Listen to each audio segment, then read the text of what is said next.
아멘. 우리의 찬양을 받으시는 아버지 하나님 감사합니다. 우리가 주만 의지하고 우리가 이 세상을 떠나는 그날까지 주를 의지하고 주님과 동행하는 삶이 되기를 찬양합니다. 주님 우리를 인도하여 주시고 이끌어 주시고 함께하여 주시옵소서. 이 시간 또 하나님 말씀 앞에 나아가기를 원합니다. 겸손한 마음과 낮아진 마음과 깨끗한 마음으로 하나님 말씀 앞에 서는 저희들 되게 하여 주시옵소서. 감사합니다. 예수님 이름으로 기도드립니다. 아멘. 우리는 성령 충만하다라고 이야기할 때마다 사람들은 그런 생각을 합니다. 방언을 받고 혹은 기도원에서 치유의 은사를 받는다든지 그렇게 되어지면 그걸 성령 충만한 자다라고 그렇게 생각하기가 쉽습니다. 그러나 바울 사도는 특별히 이 에베소서 5장에서부터 술 취하지 말라. 이는 방탕한 것이니 너희는 오직 성령으로 충만함을 받아라. 그렇게 말합니다. 성령 충만함을 받는다 했을 때에 성령 충만함의 결과가 무엇인가 하는 것을 두고 성경은 이렇게 말하고 있습니다. 아내들아, 남편들아, 부부간의 관계에 있어서 관계의 충만함을 이야기합니다. 오늘 읽었던 것은 자녀와 부모 간의 관계가 충만해지는 삶을 이야기하면서 성령 충만에 대해서 얘기합니다. 그 다음에 나중에 나면 종들아, 상전들아 하면서 관계의 충만함을 두고 성령 충만한 자의 열매다라고 말씀을 하고 있습니다. 오늘 여러분 우리가 정말 성령 충만한 자고 성령에 사로잡혀 사는 자인가 하는 것은 무엇으로 자꾸 우리를 돌아봐야 되나? 나는 관계의 충만함을 유지하기 위해서 애쓰는 자인가 라는 것을 살펴보시기를 바랍니다. 지난주에는 제가 어린이 주일이어서 어린아이와 같은 마음으로 하나님의 나라를 받들지 아니하는 자는 결코 천국에 들어가지 못하리라 하신 주님의 말씀을 우리가 묵상하면서 어린아이와 같은 마음이란 것은 어떤 마음일까 하는 것을 살펴보았습니다. 오늘은 어버이 주일입니다. 어버이 주일이어서 어버이 주일에 우리가 함께 말씀을 생각해서는 자녀의 순종과 부모의 의무에 대해서 오늘 말씀을 함께 나누려고 합니다. 요즘은 이런 말이 좀 사라져서 잘 안 들립니다만은 예전에 불과 한 10년 전쯤만 해도 이런 얘기 있습니다. 집에서 이 집의 서열이 누구가 제일 앞서느냐 하는 것을 누가 제일 잘한다고요? 집에 기르는 강아지가 제일 잘한다. 그런 얘기를 합니다. 그래서 우스갯소리로 엄마가 1등이고 아이들이 2위고 강아지가 3등이고 아버지는 4등이다. 그래서 강아지도 아버지한테는 대든다고 그런 얘기들을 했습니다. 초등학교 시절까지만 해도 우리 아이들은 대체로 부모에게 순종적입니다. 그러나 중학생이 되면 갑자기 아버지의 간섭에 대해서 오히려 그것을 반대하기 시작합니다. 왜? 내가 2등인데 감히 4등이 내한테 지금 간섭한다 이런 생각이 드는 것입니다. 그래서 여러분 아버지와 아들의 관계가 뒤틀어지기 시작할 때가 대체로 중학생이 되어지면 부모와의 관계가 뒤틀어지기 시작하는 때라고 합니다. 그래서 부모와 대화가 없는 자녀들이 빗나가기가 쉽습니다. 그래서 부모들은 자녀들의 마음을 여는 대화를 많이 해가야 됩니다. 오늘날은 보니까 제가 자주 가는 건 아니지만 어떻게 모임이 있어서 카페에 한번 갔더니만 여자들이 4명이 앉아 있어요. 앉아서 무슨 얘기를 하는가 보니까 얘기는 안 해. 전부 다 자기 핸드폰 보고 있어요. 그리고 마지막에 또 헤어지면서 나중에 또 연락해 이러고 갑니다. 요즘은 또 부부도 한 침대에 누워가지고 남편 보는 핸드폰 따로 아내 보는 핸드폰 따로 이렇게 여러분 첨단의 시기를 가면서 점점 대화의 단절들을 가져오게 되어집니다. 그러나 여러분 오늘 우리 가정들은 부부간에 부모와 자녀 간에 아름다운 대화들을 많이 나누도록 애쓰시기 바랍니다. 그래야 우리의 가정이 성령으로 충만한 가정이 될 수가 있습니다. 저도 들었던 얘기입니다만은 우리 김진홍 목사님이 한 번은 어디 세미나를 가셨대요. 그래서 무슨 세미나냐면 자녀 교육을 하는 세미나에 갔답니다. 그때 이제 아들이 고등학교 2학년 때인데 세미나에 갔다 자기 마음속에 드러내긴 딱 하나래요. 요즘 아버지가 아이들하고 대화를 할 줄 모른다. 그러니까 아버지는 자꾸 집안에서도 또는 아버지가 혹시 아버지들 그랬습니까? 그래서 대화를 자주 하십시오 하는 그것만 잔뜩 듣고 왔대요. 그래서 집에 오니까 저녁을 먹고 이제 집에 도착을 하는데 저녁 한 8시쯤 된 모양이에요. 도착해서 자기 사모님에게 은성이는 어디 있노? 그러니까 은성이 지금 공부하고 있어요. 좀 나와봐라 해라. 공부하는 애를 왜 자꾸 불러내요? 이렇게 나와보라고 해라. 왜냐하면 아버지와 아들이 대화가 없어서 갈등이 일어난단다. 그래서 아들을 불러냈대요. 그래서 은성아, 요즘 아버지가 자식들하고 대화가 없어서 많은 문제가 생기네. 우리 대화 좀 하자. 예, 아버지 대화하이소. 그러니까 갑자기 할 말이 없더래요. 평소에 대화를 안 해보라니까. 그래서 무슨 공부하고 있노? 수학요. 공부는 재밌나? 뭐 그냥 해야죠. 그 다음에 할 말 다 들어가서 공부해라. 이게 여러분 우리가 대화하는 기술이 없다는 거예요. 그래서 여러분 오늘 우리는 자녀들과 자주 영적인 대화를 나눌 뿐만 아니라 살아가는 삶에 대한 대화를 나누어 가야 됩니다. 그래서 오늘 우리의 실상인데 여러분들의 가정이 성령으로 충만한 가정이 되기 위해서는 우리는 부모와 자녀와의 관계 설정을 잘 해가야 된다. 그래서 바울 사도는 남편들아 아내들아 하고 난 다음에 자녀들에게 명령합니다. 너희가 성령 하나님께 붙들린 삶을 살고 성령으로 충만한 삶을 지속해 가기 원한다면 자녀들아 주 안에서 너희 부모에게 순종해라. 부모들아 너희도 주 안에서 너희 자녀들을 사랑하고 영적으로 훈계해라 라는 말씀을 하고 있습니다. 그래서 제가 주보에도 요약해서 적어놨습니다만 자녀의 순종에 대해서 우리가 먼저 한번 생각해 보겠습니다. 이 자녀에 대한 얘기를 하려면 여러분 이제 부모님들이 다 천국 가시고 그런 분들도 많지만 오늘 우리의 자녀들에게도 그런 것을 가르쳐 가야 되기 때문에 오늘 우리가 교훈적으로 배우려고 합니다. 자녀의 순종은 첫째는 하나님의 명령입니다. 하나님의 명령은 여러분 거역하면 죄입니다. 우리는 흔히 이런 생각을 합니다. 내가 하지 말라는 것 안 했으니까 나는 죄 안 지었다라고 생각할 수 있지만 하나님께서 하라고 명령하신 것을 안 하는 것도 죄예요. 근데 우리는 그것을 별로 죄라고 여기지 않습니다. 오늘 성경에는 10계명 제5계명에 내 부모를 공경하라. 그리하면 내가 땅에서 잘되고 장수하리라 라고 5계명에 말씀하셨습니다. 그래서 10계명 중에 사람에게 대한 계명 첫 번째가 바로 내 부모를 공경하라라는 말씀을 하고 있습니다. 그래서 여러분 이것은 하나님의 명령이다라는 인식을 우리가 먼저 가져야 됩니다. 부모에게 순종하고 부모를 공경한다라는 것은 그냥 육신의 부모만 쳐다보는 것이 아니라 그 부모를 통해서 하나님께서 세워주신 질서이고 하나님께서 세워주신 계획 속에 있는 뜻이다라는 것을 우리가 기억해 가야 될 것입니다. 여러분 저는 늘 그런 설교를 제가 했던 것을 기억하십시오. 우리가 살아가면서 여러분이 태어나서부터 지금까지 여러 가지 결정을 해왔습니다. 수많은 결정을 하고 그렇게 해서 여기까지 살아오셨는데 한번 생각해 보십시오. 내 머리카락 색깔을 내가 결정할 수 있었습니까? 눈동자 색깔을 내가 결정할 수 있었어요? 부모를 내가 결정할 수 있었습니까? 혈액형을 내가 결정할 수 있습니까? 대한민국에 태어나는 거 내가 결정해서 태어났습니까? 여러분 그렇게 보면 우리 인생의 아주 중요한 부분들은 진짜 중요한 건 하나님이 이미 다 결정해 놨어요. 그래서 어떤 목사님이 설교할 때 이런 얘기를 하는 것을 들었습니다. 내가 살아가면서 저 여자하고 결혼할 건가 말 건가 고민하고 내가 대학을 갈 때 어느 대학을 갈 건가 고민하고 내가 직장을 구할 때 여기 직장에 내가 다닐 건가 말 건가 고민하고 그래서 밤을 새우면서 고민하고 했던 모든 일들을 천국 가서 보면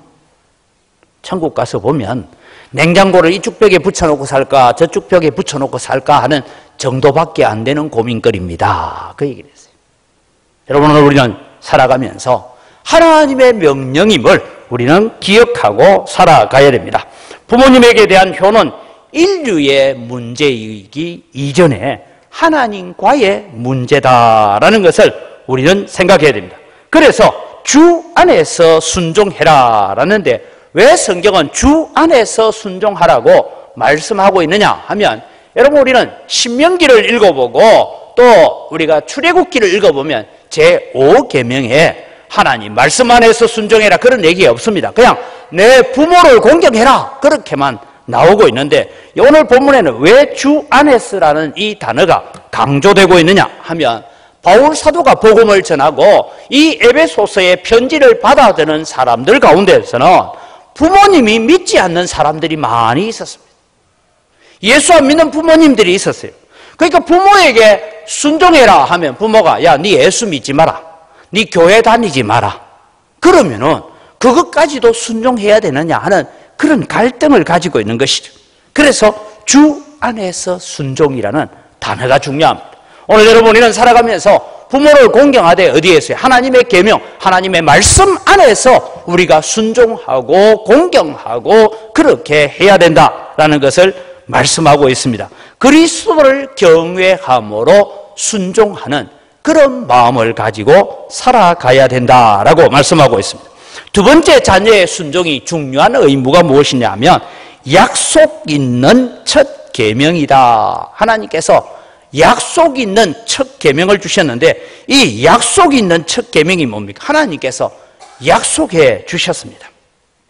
자녀들이 부모를 공경하며 하나님의 말씀 아래서 부모를 잘 공경하는 자들에게 하나님께서 복을 주시겠다. 그 복이 뭡니까? 땅에서 잘되고 내가 장수하리라 라는 하나님의 약속이 있는 복이다라는 것을 말씀하고 있습니다. 그래서 우리가 흔히 어른들이 할 말이 있습니다. 어려서 부모를 잘 섬기지 않는 아이가 자라면 하나님을 부인할 가능성이 많습니다. 그러나 어려서 효도하는 자녀들은 하나님께도 잘 순종하는 자녀가 된다라는 것을 역으로 읽을 수가 있습니다. 여러분 오늘 우리는 하나님께서 우리에게 주시는 땅에서 잘되고 번영하고 장수하는 복을 누리려면 뭐냐? 하나님의 말씀 안에서 부모를 잘 공경하는 자가 되어야 된다라는 것입니다. 제가 전에도 한번 말씀드렸는데 저는 아이들이 어릴 때 꼭 부모님에게 용돈을 드릴 때는요 아이들 보는 데서 드렸어요. 봉투를 이렇게 아이들 보는 데서 날 드려요. 우리 큰애가 아직 유치원을 다닐 때인데 일부러 이제 가서 시골에 가서 봉투를 드리고 이제 돌아오는데 차 안에서 이래요. 아빠 왜? 아빠도 할아버지처럼 되고 내가 아빠처럼 되면 나도 아빠한테 봉투 줘야 돼? 야, 그때 제가 너무 감동돼요. 차를 갓길에 대놓고 30분을 설명을 했어요. 반드시 해야 된다고. 반드시 해야 된다. 여러분 이게 우리가 보이는 훈련을 해 가야 됩니다. 우리 아직도 젊은 분들 꼭 기억하십시오. 부모님에게 뭘 가져다 드리고 봉투를 드리고 순종하고 할 때 누구 보는 앞에서 하자고요? 자식들 보는 앞에서. 자식들 보는 앞에서 하십시오. 그래야 이 자식들이 본 게 있어가지고 아 나도 해야 되는구나 하는 것을 깨닫게 되는 것입니다. 여러분 오늘 우리가 살아가면서 부모님의 은혜를 깨닫고 하는 것도 효도이지만 우리에게 가장 중요한 것은 하나님의 명령이고 하나님께서 약속 있는 계명으로 주셨기 때문에 우리는 부모님에게 효도하는 일을 해야 된다라는 것을 말씀드리고 있습니다. 세 번째는 여러분 불효는 어떤 핑계로도 정당화할 수 없다라는 것을 예수님께서 말씀하고 계십니다. 마가복음 7장에 보면 이런 얘기가 나옵니다. 하나님을 섬기는 것을 핑계하기 위해서 고르반이라는 말이 나옵니다. 원래 고르반이라는 것은 하나님께 드리는 희생 제물이라는 그런 뜻입니다. 희생한다. 하나님께 예물이다. 그렇게 말했는데 이 바리새인들이 가르칠 때 뭘 했느냐 하면 집에서 여러분 양이 태어났어요. 양이 태어났는데 양 한 마리를 두고 거기다 귀에다가 점을 콕 찍어 놓고는 이 양은 내가 하나님께 드릴 희생이다라고 점을 찍었어요. 그런데 마땅히 부모에게 효도해야 될 일이 있을 때에 이 양은 안 됩니다. 이 양은 1년이 되어지면 하나님께 드릴 것입니다. 그렇게 하는 제도로 가르친 것이 고르반이에요. 좋은 의미입니다. 왜냐하면 구약 성경에도 하나님께 드려야 될 예물로 구별한 것을 나중에 우열간에 바꾸지 말라 그렇게 말씀하셨기 때문에 우리는 그렇게 지켜가는 것이 맞습니다. 그것이 원래 고르반 제도였어요. 그런데 이 고르반 제도가 점점 악용되기 시작해가지고 뭘 하냐면 부모님이 와서 야 내가 좀 먹을 것이 필요하고 하니까 오늘 양을 한 마리 좀 잡아 먹자 하니까 저 양을 잡았으면 좋겠다는데 저 양을 아직 고르반으로 구별하지 않고도 부모님이 마땅히 가져가고 싶어 하는데도 불구하고 저것은 고르반입니다. 그러면 부모를 공경하지 않아도 되는 것처럼 원래 처음 취지는 고르반 취지가 아주 좋은 취지로 시작된 거예요. 근데 그것이 점점 변경되어져서 부모를 공경하지 않아도 되는 것처럼 그것이 변질되어져 가는 것을 두고 예수님께서 말씀하고 있습니다. 하나님께서 너희가 장로의 유전들은 지키면서 어찌하여 하나님의 말씀은 거역하고 있느냐. 장로의 유전들은 우리가 오랜 전통 가운데 가져오는 유전 가운데서 하나님을 이렇게 섬겨야 된다 그런 얘기도 있기는 하지만 그것도 중요하지만 하나님께서 또 다른 말씀 살아있는 부모를 공경하라라는 것이 중요하다라고 주님께서 말씀하고 계시는 것이 이 고르반 제도에 관한 이야기입니다. 오늘 여러분이는 살아가면서 어떤 이유든 오늘 우리는 살아가면서 부모에게 효도하고 부모를 공경하고 말씀 안에서 순종하는 삶을 살아가야 되겠고 그것을 우리의 자녀들에게 가르쳐가는 여러분이 되시기를 바랍니다. 그래서 이제는 부모의 의무를 생각해 봅니다. 부모의 의무 가운데서 오늘 성경은 자녀를 노엽게 하지 말라라고 말씀하고 있습니다. 여기서 부모들에게 강력하게 권면하는 것은 부모는 권위를 행사하는 자가 아니라 권위를 자제함으로써 자녀를 노엽게 하지 말라라고 말씀합니다. 여러분 바울 사도에 가지는 이 부모의 상, 아버지의 상은 당시의 아버지의 모습과는 전혀 다른 모습입니다. 여러분 로마 시대의 아버지의 모습은 어떤 것이냐 하면 아버지는 절대적 권력을 가지고 있습니다. 내 친아들이라 할지라도 내 친아들을 그냥 너 오늘부터 내 아들 아니야 하고 집에서 쫓아내면 아들이 안 됩니다. 그런 절대적인 권력을 가지고 왜냐하면 자식도 내 소유물이다라고 생각하고 있었기 때문입니다. 그런데 오늘 성경은 우리에게 말씀합니다. 그리스도인의 아버지는 다른 모습으로 자녀들을 바라볼 수 있어야 된다.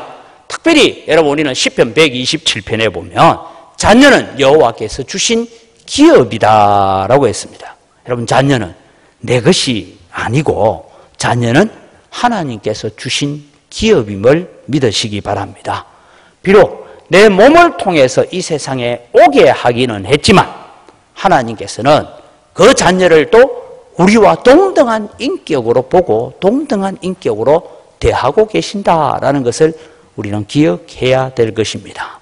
그래서 여러분 천국에는 아들과 딸만 있지 손자, 손녀는 없다 하는 얘기가 있습니다.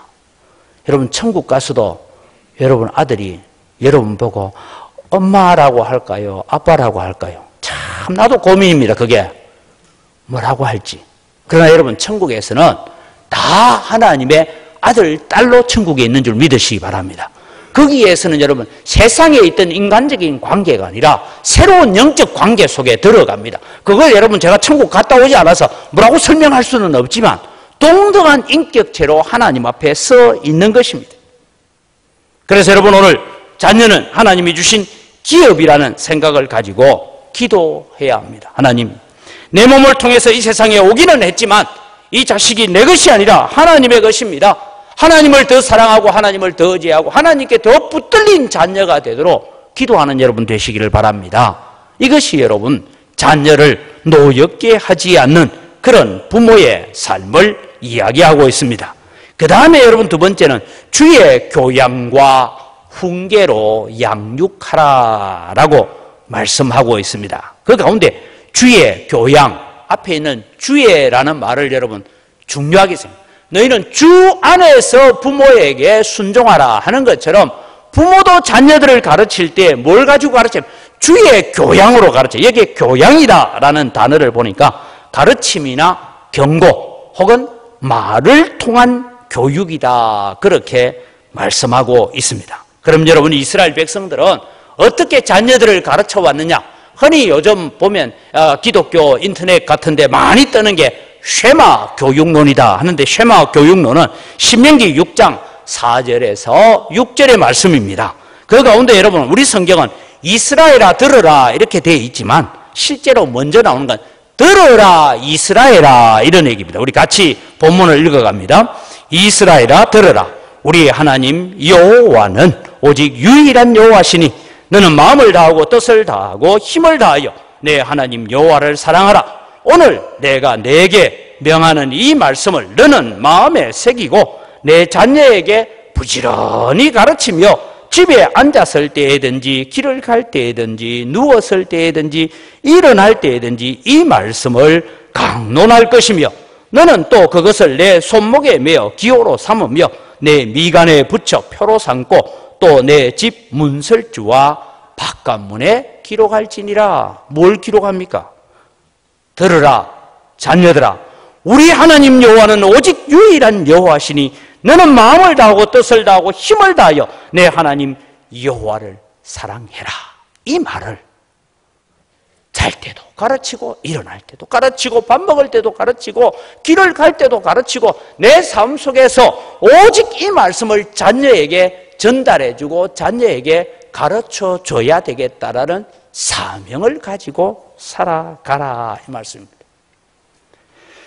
1993년으로 제가 기억됩니다. 제가 SFC 간사로 있으면서 대학생들을 데리고 단기 선교를 가면서 영국을 방문할 기회가 있었습니다.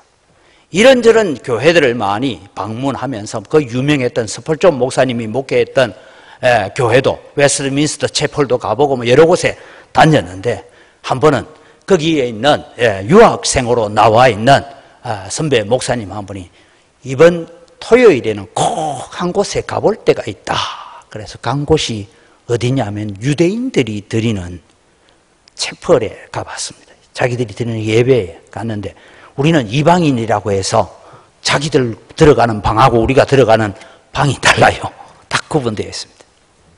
그래서 예배를 마치고 난 뒤에 그 설교를 한 랍비에게 그런 질문을, 이런저런 얘기를 하다가 이런 질문을 해봤습니다.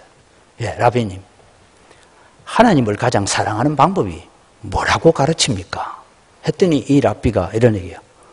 저쪽에 애기 젖 먹이고 있는 저 엄마한테 가서 물어봐요. 자기가 답을 안 가르쳐주고. 그래서 랍비가 가르친 대로 그 어머니에게 가서 물었습니다. 하나님을 가장 사랑하는 방법이 무엇입니까? 이 엄마의 대답은 간단합니다. 지금 내 젖을 먹고 있는 이 아이에게 하나님을 가르쳐주는 것이 하나님을 가장 사랑하는 것입니다.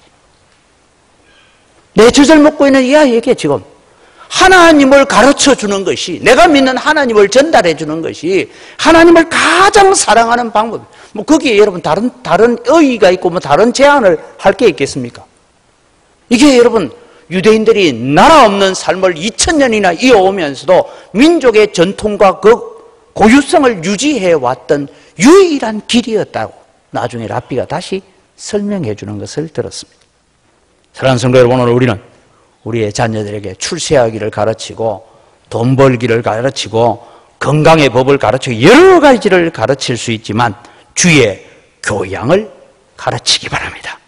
주님의 교훈입니다.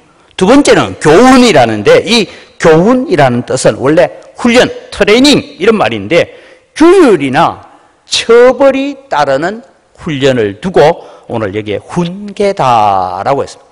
훈계는 마땅히 그 훈계를 따라오면 상을 주고 따르지 못할 때는 때로는 책벌까지 따르는 훈련을 통하여서 자녀들을 길러가라, 그렇게 말씀하고 있습니다. 히브리서 2장 12장 6절에서 11절을 봅니다. 주께서 그 사랑하시는 자를 징계하시고 그가 받아들이시는 아들마다 채찍질하심이라 하였으니 너희가 참음은 징계를 받기 위함이라. 하나님이 아들과 같이 너희를 대우하시나니 어찌 아버지가 징계하지 않는 아들이 있으리요? 징계는 다 받는 것이거늘 너희에게 없으면 사생자요 친아들이 아니니라. 이 말이 뭐냐면 죄를 짓고 범죄하고 있음에도 불구하고 하나님의 간섭이 안 오거든. 나는 버린 자라. 그런 생각을 해봐라 이 말이에요.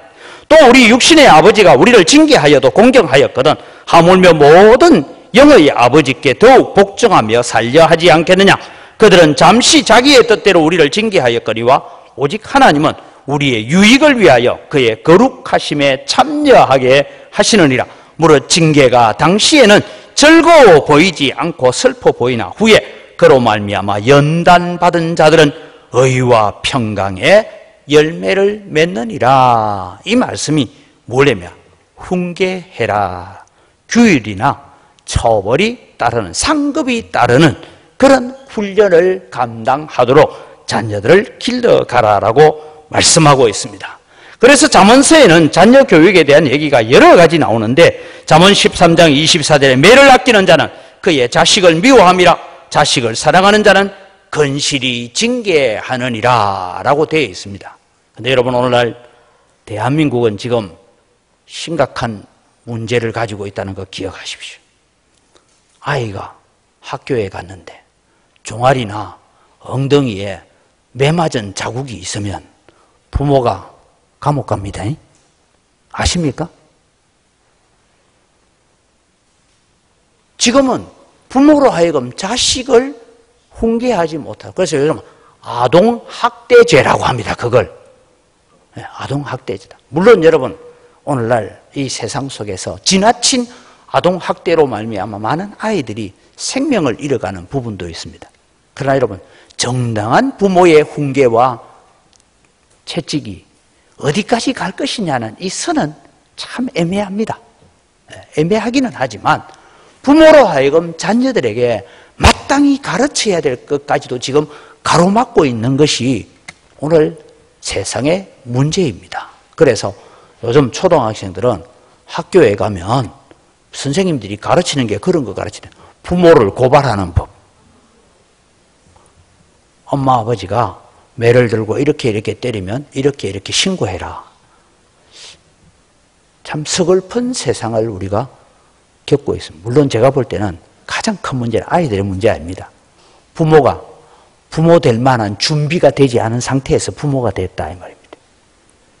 아버지 될 만한 아직 준비도 안 돼 있고 엄마가 될 만한 준비도 안 돼 있는데 어느 날 애를 낳은 거예요. 그러니까 감당이 안 되는 거예요 지금. 이런 어려움들을 우리가 바라볼 때 교회는 여러분, 우리가 이런 부분을 잘 세워가도록 애써야 됩니다. 잠언서 22장 15절에 아이의 마음에는 미련한 것이 얽혔으니 징계하는 채찍이 이를 멀리 쫓아내느니라. 이게 여러분 잠언이 가지고 있는, 솔로몬이 적었던 잠언이 가지고 있는 자녀의 교육에 관한 문제입니다. 잠언서에는 이런 구절이 많이 나옵니다. 양육한다라는 것은 먹을 것을 준다, 자양분을 공급한다, 그런 말씀을 하고 있습니다. 주의 말씀과 계명의 훈계를 통하여서 자녀들에게 영적인 자양분을 많이 길러주고 먹여주는 부모가 되어야 됩니다. 자녀의 사랑은 내 신앙을 위해서 내가 애쓰는 만큼 자녀들의 신앙을 위해서도 애쓰시고 기도하시고 그렇게 잔소리하고 훈련하고 교훈하는 일을 우리가 해 가야 됩니다. 제가 성경 구절을 한 600구절 정도 외우고 있습니다. 이거 언제 다 외웠느냐? 초등학교 시절에 거의 다 외웠어요. 왜냐하면 초등학교 시절에는 여러분 우리가 주일날 교회 가면요, 선생님이 출석을 부르면 뭐 해요? 지난 주일날 공과 공부한 거 성경 구절 암송을 해야 돼요. 그렇게 외워둔 것이 오늘 저를 있게 만들었습니다. 사랑하는 성도님, 자녀들이 영적으로 바로 서도록 가르치는 것, 헌신적으로 가르쳐야 합니다. 이것은 교사들만의 할 일은 결코 아닌 것 같습니다. 디모데후서 3장 14절에서 16절의 말씀이 있습니다. 그러나 너는 배우고 확신한 일에 거하라. 너는 내가 누구에게 배운 것을 알며 또 어려서부터 성경을 알았나니 성경은 너희 너로 하여금 그리스도 예수 안에 있는 믿음으로 말미암아 구원에 이르는 지혜가 있게 하느니라. 모든 성경은 하나님의 감동으로 된 것으로 교훈과 책망과 바르게 함과 의로 교육하기에 유익하니 이는 하나님의 사람으로 온전하게 하며 모든 선한 일을 행할 능력을 갖추어 주기 때문이다. 그렇게 말씀하고 있습니다. 사랑하는 성도 여러분, 이제 얼마 있지 않으면 또 학교 스승의 날이 옵니다. 서성의 날에 너무 비싼 것 주면 요즘은 뇌물이라 해가지고 서성의 날 행사를 아예 하지 말자 하는 그런 안타까운 부분도 보고 있습니다. 근데 여러분, 요즘 지금 우리 교회는 다 부모들이 아이들 가르치고 있어요.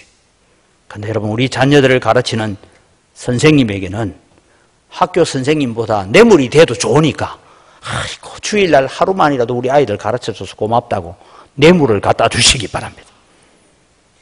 얼마나 중요한 일입니까?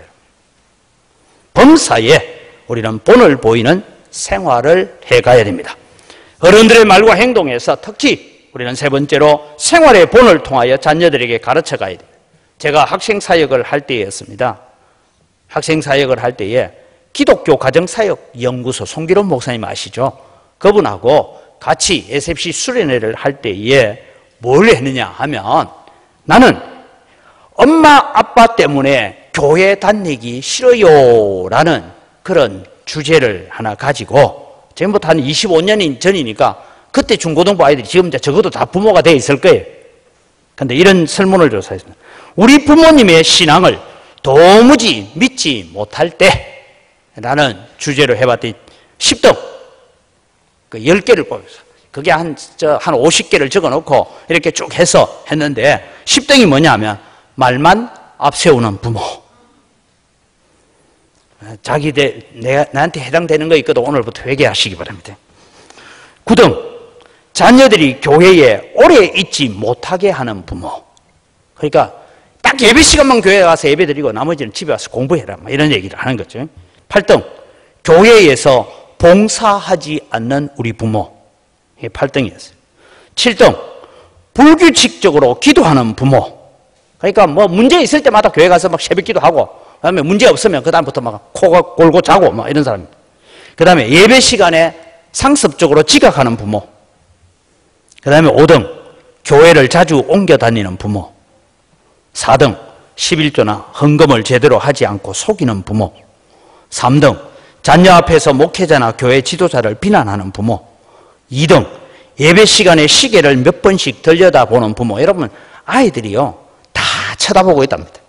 대망의 그랑프리 1등, 주일이나 교회 수련회에 맞추어서 다른 여행 계획을 세우는 부모가 제일 믿지 못하겠다. 다음에 내 주보에 적어 놓을 테니까 내게는 어떤 모습이 있는지를 한번 살펴보십시오. 믿음 생활의 아름다운 본보기를 우리가 보여가는 자가 되어야 됩니다. 그 다음에 전에 말씀드렸던 것을 다시 한번 복습합니다. 자녀들에게 효도를 잘 받는 훈련도 우리 부모님들이 하시기를 바랍니다. 그게 뭐냐 하면 자녀들을 배려하는 마음을 가져야 됩니다. 여러분, 요즘 자녀들은요 옛날 자녀들하고 달라요. 우리 아이들도 덩치는 저보다 큰데 어디 길을 가거나 뭘 한번 걷기를 하거나 달리기를 하거나 해보면 제가 이겨요. 왜냐하면 덩치는 큰데 체력은 약해. 이런 부분이 있습니다. 그래서 여러분, 우리는 자녀들을 잘 배려해야 된다. 두 번째는 뭐냐 하면 효를 장려하는 마음을 가지시기를 바랍니다. 여러분, 저는 늘 그런 생각입니다. 우리 아이가 서울에서 아버지 오늘 어버이날인데 제가 토요일날 내려가겠습니다. 그래서 여러분 같으면 야야 오고 가고 차비가 얼마고 오지 마고 이래야 되죠. 오라 했어요. 그렇지만은 학교에서 무슨 실험실에서 비상이 생겨가지고 아빠 다음 주일날 가겠습니다. 다음 주일에도 꼭 와야 된다. 왜요? 너 야 서울서 여기까지 오는데 여비 갈고 야 왔다 갔다 시간 낭비하고 오지 마라 이러면요 그 다음부터 아버지 생일이 돼도 안 와요. 명절이 돼도 안 와요. 그러니까 무조건 오게 하세요. 돈 좀 들면 어때요? 저는 꼭 그렇게 얘기합니다. 반드시 왔다 가라. 정 못하겠거든 차비까지 다 해가지고 넣어라. 보통 올 때 그냥 10만 원만 줄 것 같으면 니 안 오니까 차비 왕복해서 한 7만 원 더 들 거니까 그 돈 반드시 더 넣어가지고 아빠 통장으로 보내래. 저는 여러분 저 혹시 제 방에 오셔서 보셨는지 모르겠지만 저는 우리 아이들과 거래하는 통장은 다 보관하고 있습니다. 뭐 하려고요? 나중에 효도 안 하면 제가 소송 걸 거라 했습니다. 그래, 알아요, 자기들도. 내가 몇 월 며칠 날 너한테 얼마 보내고. 그래서 저는 자식들한테 지금도 이러면 때로는 밖에서 살다 보니까 돈이 필요할 때 있잖아요. 필요할 때 저는 절대 현찰 안 줍니다. 통장으로 붙여줍니다. 그래야 내 통장에 근거가 남아있기 때문에. 그래서 자주 얘기합니다. 나는 통장에 다 기록되어 있다. 나중에 아빠가 힘들고 어려울 때 너가 잘 살면서 안 하면, 봉양을 제대로 안 하면 내가 고소할 거다. 여러분, 오늘 우리는 악한 마귀가 지금 하고 있는 일이 있습니다. 사회의 근간이 되고 국가의 기초가 되는 가정을 무너뜨리는 것이, 나라가 망하고 사회가 망하고 교회가 망하는 최고의 길이라는 것을 마귀는 잘 알고 있습니다. 그래서 악한 마귀는 지금도 가정을 무너뜨리려고, 가정을 파괴하려고 발부둥 치고 있습니다. 사랑하는 성도 여러분, 가정의 회복이 국가의 회복이고 교회의 회복인 것을 기억하시기 바랍니다. 그래서 자녀의 순종과 부모의 의무를 잘 감당해서 오늘 우리의 가정이 하나님 앞에 거룩한 성전이 되어가는 가정을 만들어 가시기를 주님의 이름으로 축복합니다. 기도하겠습니다. 하나님 아버지, 감사합니다. 성령으로 충만한 자의 삶은 부모와 자녀 간의 아름다운 관계를 형성해 가야 된다라고 말씀하고 계십니다. 하나님, 우리가 자녀로서 우리의 의무를 다 잘 감당하게 하시고, 하나님, 특별히 또 이제 부모님들이 다 천국 가고 이제 우리가 남아있는데, 하나님, 우리의 자녀들에게 또 부모로서 주의 교양과 훈계로 양육하여서 정말 하나님 기뻐하시는 거룩한 가정을 만들어갈 수 있도록 은혜에 더하여 주시옵소서. 하나님, 특별히 기도합니다. 우리의 자녀들 가운데 아직도 하나님을 섬기지 못하고 예수 믿는 것이, 교회에 예배하는 것이 제일 우선순위가 되지 못하는 우리 자녀들이 있습니다. 하나님, 은혜를 더하여 주시고 이들을 우리가 훈계하고 양육하고 그렇게 권면하여서 하나님 섬기는 자녀들로 거듭나게 하여 주시옵소서. 감사합니다. 예수님 이름으로 기도드립니다. 아멘.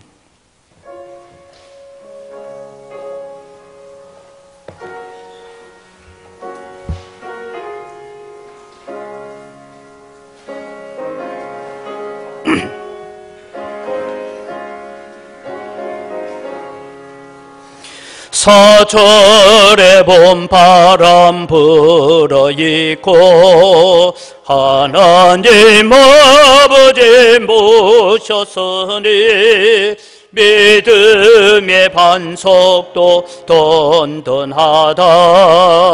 우리 집 즐거운 동산이라.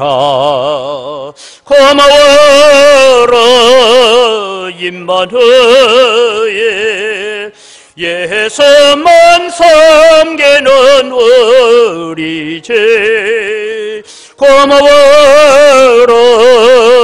임마누엘, 복되고 즐거운 하루하루. 아버지 우리를 보이시고 동기들 사랑에 뭉쳐있고 기쁨과 소름도 같이 하니 한간에 초가도 천국이라. 고마워라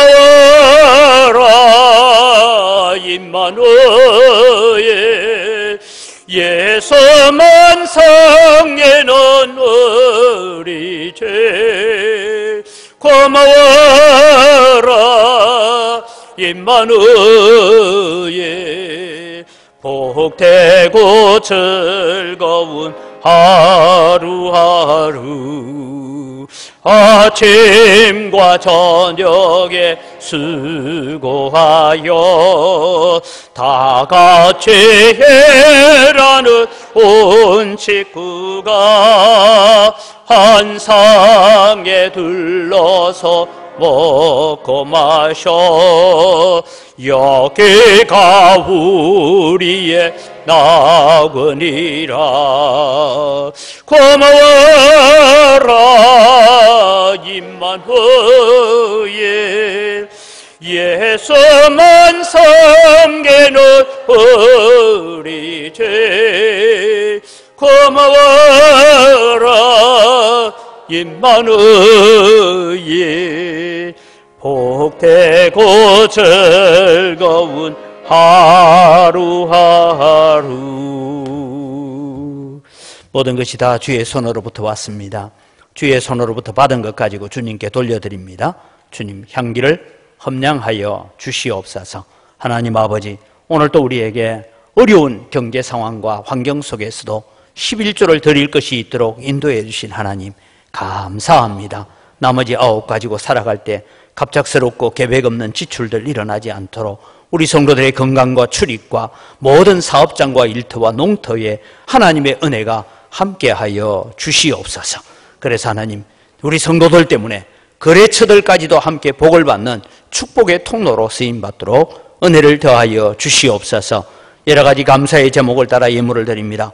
감사로 주님을 영화롭게 하오니 오늘도 이 땅을 살아가는 동안에 더욱더 많은 감사의 제목들이 넘쳐나게 하여 주시옵소서. 주일헌금을 드리고 또 주님 여러 가지 우리가 예물을 드립니다. 제목을 따라 드립니다. 특별히 우리가 빚진 자의 마음을 가지고 국내 선교와 국외 선교를 위해서 다음 세대를 위한 장학 선교를 드리고 우리 교회가 처하여 있는 이 재개발 문제로 인하여 건축헌금을 드립니다. 하나님 복을 내려주시고 은혜 더하시고 드리는 손길들 위해 100배나 넘치는 은혜로 갚아주시옵소서. 일용할 양식을 제공하는 가정 위에도 동일한 은혜 주시고 이 귀한 예물을 관리하는 우리 재정부나 각 선교위원회마다 주님께서 함께 하셔서 하나님의 거룩한 성물을 잘 관리할 수 있도록 지혜도 더하여 주시옵소서. 감사합니다. 예수님 이름으로 기도드립니다. 아멘. 우리 주 예수 그리스도의 은혜와 하나님 아버지 무한하신 사랑과 성령님의 교통하심과 위로 충만하심의 역사가 오늘도 우리의 가정을 이렇게 저렇게 무너지게 만들려고 하는 모든 악한 사탄의 괴계를 능히 물리치고 거룩한 가정, 성령 충만한 가정으로 만들어 가겠다고 다짐하고 기도하는 주의 사랑하는 백성들 머리 위에 이들의 가정 위에 이제로부터 영원토록 항상 함께 있을지어다. 아멘.